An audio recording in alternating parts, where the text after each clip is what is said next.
Hello friends, welcome to the Learning by Notes. In this video we will discuss about some basic commands of Linux.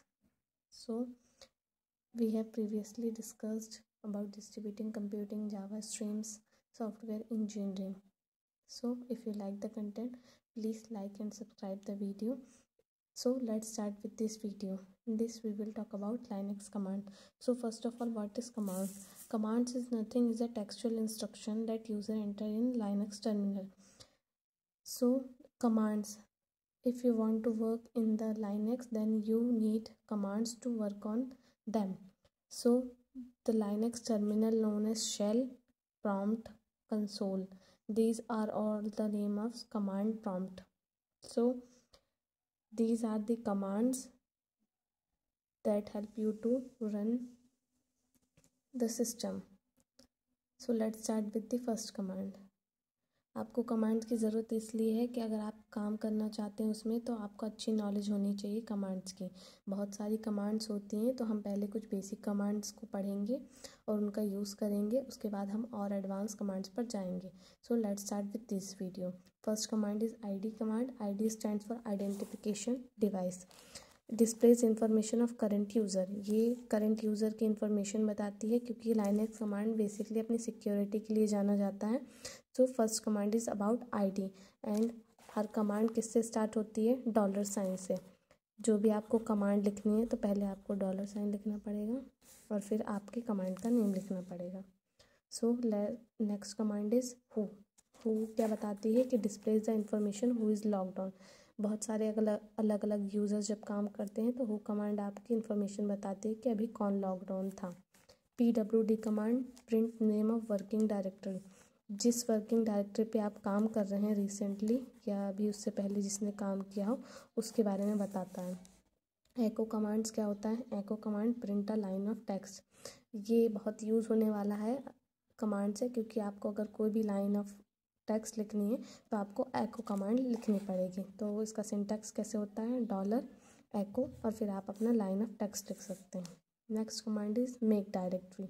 अब आपको जब directories पे काम करना है तो फाइल फोल्डर्स की ज़रूरत पड़ेगी, तब आप इस कमांड का यूज़ करते हैं. This command is use to create a directory and a sub directory. तो डायरेक्टरी क्रिएट करने के लिए हम लिखते हैं डॉलर मेक डायरेक्टरी. डायरेक्टरी का नेम, डायरेक्टरी का नेम जैसे हमने यहाँ पे ले लिया स्टूडेंट, या आप जो भी चाहें वो बना सकते हैं.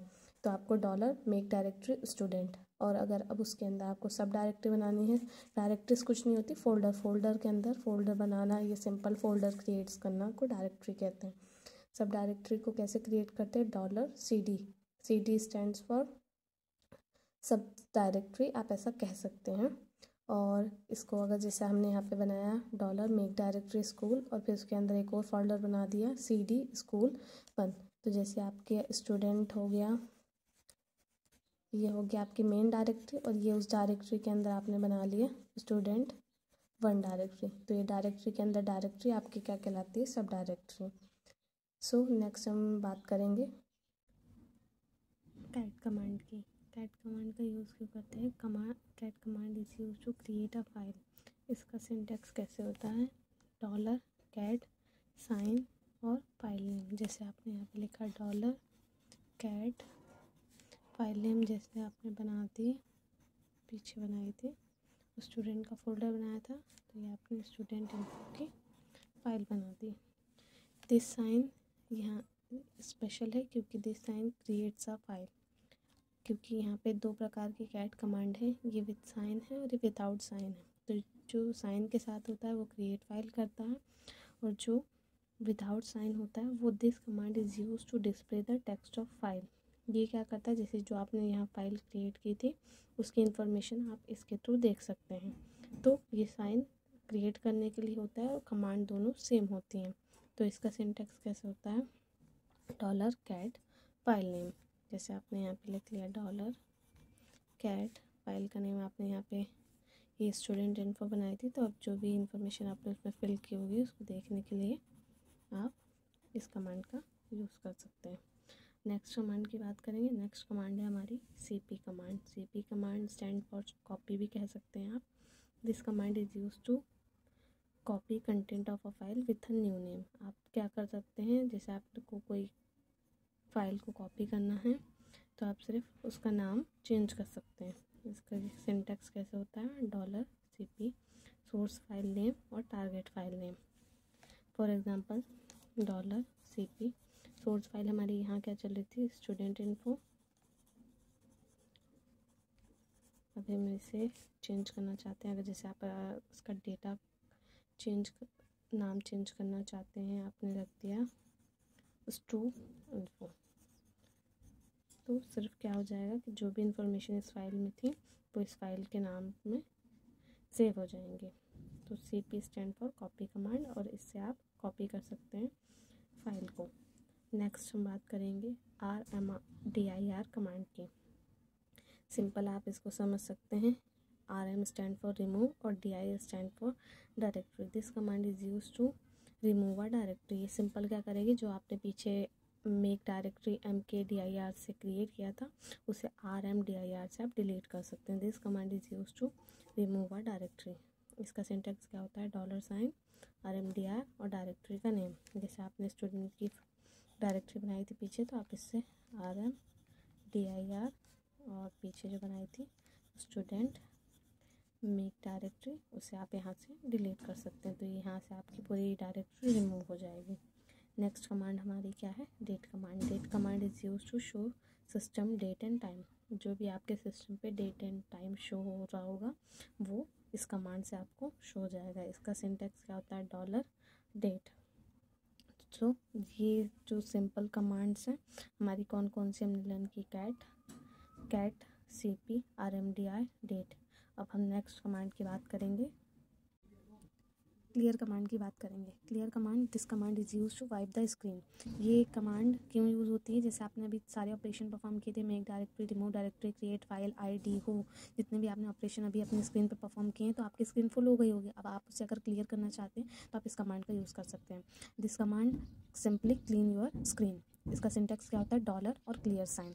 ये अच्छी कमांड इसलिए है कि आप जब भी बहुत सारा काम करते हैं या आपने बहुत सारी प्रैक्टिस कर ली है अपनी स्क्रीन पर, और आप उसको सिर्फ सिंपल या क्लीन करना चाहते हैं, बेसिक कमांड दिखाना चाहते हैं, तो आप इस कमांड का यूज़ करके अपनी स्क्रीन को क्लियर कर सकते हैं। अब हम नेक्स्ट कमांड इसकी बात करेंगे, WC को आप क्या कह सकते हैं, वर्ड काउंट कमांड भी कह सकते हैं, क्योंकि ये कमांड क्या करती है, print number of line, words and byte use in the file. जैसे आपने फाइल नेम क्या बनाई थी, हमने स्टू इन्फो बनाई थी, तो हम क्या कर सकते हैं, $WC फाइल नेम आपने क्या बनाई थी, स्टू इन्फो। अब आप इसमें क्या कर सकते हैं, तो ये आपको क्या रिजल्ट देगा, 3, 10 और 62 ऐसे जो भी आ, तो 3 आपकी, जैसे ये फॉर एग्जांपल है, अब जैसे 3 ये क्या बता रहा है, नंबर ऑफ लाइंस कितनी है, 3 है, वर्ड्स कितने हैं, 10 है, और बाइट्स कितना लगा है उसमें, 62। ये नॉर्मल इन्फॉर्मेशन बताता है। तो ये जब भी आप अपने फाइल की इन्फॉर्मेशन पता करना चाहते हैं कि उसमें कितने वर्ड्स, बाइट्स या लाइन्स हैं, तो ये क्लियरली आपको कमांड हेल्प करता है कि आप अपनी फाइल के बारे में और इन्फॉर्मेशन जान सकें। नेक्स्ट कमांड हमारी कौन सी है, RM command does the work of deleting file और डायरेक्टरी। ये क्या करती है, डिलीट करती है फाइल को भी और डायरेक्टरी को। RMDIR कमांड क्या करती थी, रिमूव डायरेक्टरी स्टैंड फॉर, तो वो क्या करती थी, सिर्फ डायरेक्टरी को रिमूव करती थी। पर ये जो RM कमांड है वो फाइल को भी डिलीट कर सकती है और डायरेक्टरी को भी। तो आपको क्या लिखना पड़ेगा, सिंटैक्स $RM डायरेक्टरी का नेम या फाइल का नेम। अगर आप डायरेक्टरी करना चाहते हैं तो ऑलरेडी हमने एक डायरेक्टरी डिलीट कर दी थी, तो यहाँ पे लिख सकते हैं डायरेक्टरी, या फिर अगर फाइल को करना चाहते हैं तो आप क्या लिख सकते हैं, स्टू इन्फो। और जब भी लिखना है तो आपको $, का साइन और कमांड का नेम तो लिखना ही पड़ेगा। नेक्स्ट हम बात करेंगे, हमारी नेक्स्ट कमांड कौन सी है, कैल कमांड। कैल को आप कैलेंडर भी कह सकते हैं। This command print calendar of months. ये कमांड्स जब आप इन्फॉर्मेशन या कुछ भी प्रोग्राम्स बनाना चाहते हैं तो आपको इन छोटी छोटी कमांड्स के बारे में पता होना चाहिए। अभी कमांड पैरामीटर के साथ काम करते हैं तो हम इनके बारे में और इन्फॉर्मेशन जानेंगे। ये अगर आपने सिर्फ कैल लिखा है तो ये आपको कैलेंडर ऑफ मंथ बता देगा। अगर आपने कैल 1 लिखा है तो ये शो करेगा calendar for current month. For example आप अगर अभी दिसंबर, नवंबर या जब भी आपने टाइप किया है कैल 1, तो वो करेंट मंथ के बारे में इन्फॉर्मेशन देगा। कैल 3 लिखेंगे तो show calendar for last month, current month and the coming month. ये लास्ट मंथ के बारे में, करेंट मंथ के बारे में और जो कमिंग आने वाला मंथ है उन तीनों के बारे में इन्फॉर्मेशन देगा। फॉर एग्जांपल आप 3 से समझ सकते हैं, 0, 1, 2, तो ये लास्ट मंथ हो गया, ये करेंट मंथ हो गया और ये कमिंग मंथ हो गया। ऐसे ही इन्फॉर्मेशन दे सकता है, सिर्फ रिमेंबर रखने के लिए है कि ये क्या इन्फॉर्मेशन देता है। 1 मतलब सिर्फ करेंट मंथ के लिए और 3 मतलब लास्ट, करेंट और कमिंग के लिए। Cal Y shows calendar for the whole year. ये ईयर वाई आप इसे ऐसे याद रख सकते हैं, वाई मतलब ईयर। तो जब आप कैल और ईयर लिखेंगे तो ये शो करेगा calendar for the whole month. फिर नेक्स्ट है हमारी कैल मंथ और ईयर। अगर आपने मंथ और ईयर दोनों पैरामीटर दिए हैं तो ये शो करेगा calendar for the specified month and year. जो भी आप स्पेसिफिकली आस्क करेंगे कि मुझे कौन सा मंथ चाहिए, जैसे दिसंबर या नवंबर चाहिए, ईयर दे दिया आपने 2002, 2004, जो भी आपने ईयर दिया। जब आप स्पेसिफिकली किसी चीज़ के बारे में बात करेंगे तो आप कैलेंडर, मंथ और ईयर इस वाली कमांड का यूज़ करेंगे। सारी इंपॉर्टेंट कमांड और बेसिक कमांड्स के बारे में हमने इस वीडियो में पढ़ा है। नेक्स्ट वीडियो में हम कुछ और इंपॉर्टेंट कमांड्स के बारे में पढ़ेंगे। और अगर आपको कंटेंट पसंद आया तो please like and subscribe the video. Thank you.